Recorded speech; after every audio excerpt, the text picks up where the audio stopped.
चला तर मंडळी, आज आपण बनवणार आहोत साऊथ इंडियन पद्धतीने शेंगदाण्याची चटणी, जी इडली आणि डोस्यासोबत खाल्ली जाते.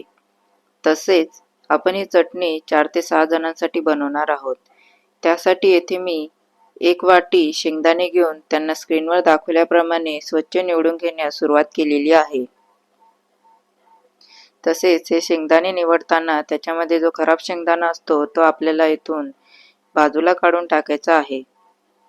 तसेच येथे मी अर्ध वाटी भाजलेली चणा डाळ सुद्धा घेतलेली आहे आणि जे 1 वाटी शेंगदाणे घेतलेले होते त्यांना येथे मी स्लो गॅसवर भाजून घेण्यास सुरुवात केलेली आहे.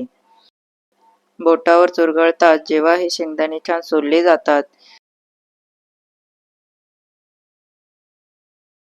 म्हणजेच आपले येथे शेंगदाणे छान भाजून तयार झालेले आहेत. मिक्सरच्या बाउलमध्ये अर्ध वाटी भाजलेली चणा डाळ, तसेच थोडेसे शेंगदाणे आणि 15 ते 20 गावठी लसूण पाकळ्या, 1 मूठभर कोथिंबीर घालून घेऊन त्याचं इथे छान स्क्रीनवर दाखवल्याप्रमाणे वाटण तयार करून घेतलेलं आहे. तसेच परत थोडे शेंगदाणे घालून घेऊन त्यामध्ये 9 हिरव्या मिरच्या आणि 1 देठ कढीपत्त्याचं एवढे पाणी घालून घेतल्यानंतर परत शेंगदाण्याचं इथे छान घट्टसर असं वाटण तयार करून घेतल्यानंतर यामध्ये हे दोन्ही वाटण छान मिक्स करून घेण्यास सुरुवात केलेली आहे.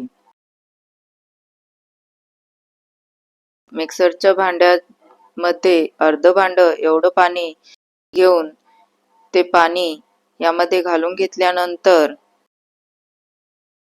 येथे अर्धा चमचा मीठ घालून घेऊन हे सर्व जिन्नस येथे मी छान मिक्स करून घेतलेले आहेत. ही शेंगदाण्याची चटणी आपण घट्टसर जी इडली आणि डोस्यासोबत खाताना खूप छान लागते अशीच सेम टू सेम बनवणार आहोत. तसेच येथे मी स्लो गॅसवर या चटणीसाठीचा तडका तयार करणार आहोत.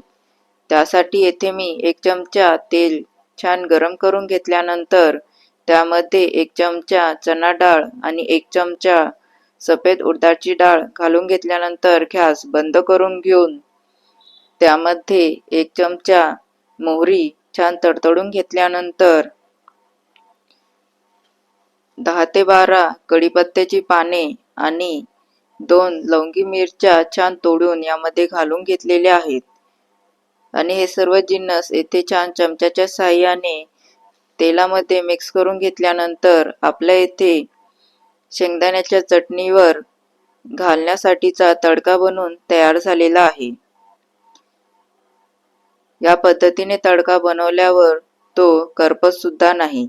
तसेच हा तडका लगेच शेंगदाण्याच्या चटणीमध्ये घालून घेतल्यानंतर हे सर्व जिन्नस येथे छान मी चमच्याच्या साहाय्याने मिक्स करून घेतलेले आहेत. येथे मी तुम्हाला जी शेंगदाण्याची चटणी आहे तिची कन्सिस्टन्सी सुद्धा दाखवून दिलेली आहे. म्हणजेच आपण येथे शेंगदाण्याची जी चटणी बनवली आहे ती साऊथ इंडियन स्टाईलने घट्टसर अशीच बनवलेली आहे. ही डोस्यासोबत खाताना आणि इडलीसोबत खाताना खूप छान लागते. नवीन रेसिपीजसाठी चॅनलला लाईक करा, सबस्क्राईब करा, बेल आयकॉनवर क्लिक करा. थँक्यू.